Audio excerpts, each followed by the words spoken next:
প্রিয়াঙ্কা রয়। আমি এই সিনেমাটাতে গার্গীর চরিত্রে অভিনয় করেছি। এই সিনেমার নাম রাস, তথাগত মুখার্জি সিনেমা। এটা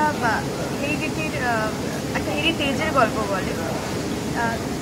আমাদের অনেক কিছু, আমরা ছোটোবেলায় অনেক আমাদের অভিজ্ঞতা রয়েছে যেগুলো এখন প্রায় হয় না বললেই চলে।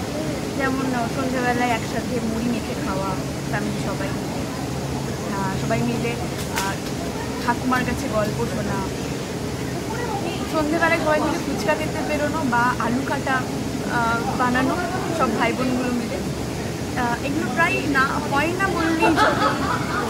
এরকমই কিছু পারিবারিক গল্প নিয়ে আসছে রাত 6 তারিখ, জুনের 6 তারিখ।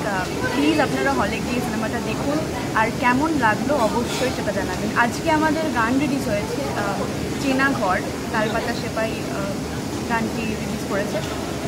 এছাড়াও আমাদের আরও 4টি গান রিলিজ হয়েছে। আপনারা প্লিজ রাজ দেখতে আসুন।